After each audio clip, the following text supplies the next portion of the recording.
Here we have the thyroid, the cricoid, the hyoid bone, which is the only floating bone because it doesn't articulate with any other bone in the body. Then we have the blue triangular two arytenoids, the epiglottis, which when swallowing, it covers up the windpipe and protects the internal structures.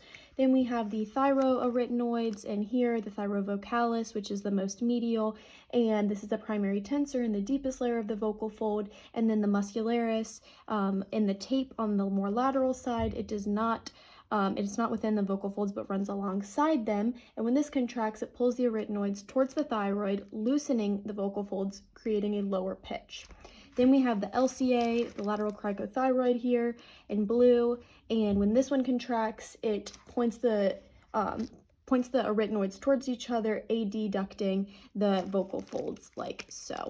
Then we have the posterior cricoarytenoid, which is the only abductor, and when this contracts, it pulls the arytenoids up and back, abducting the vocal folds. Then we have the interarytenoids. The transverse interarytenoid is this orange band-like structure, and it's the only intrinsic laryngeal muscle that's not, or the only intrinsic laryngeal that's not paired.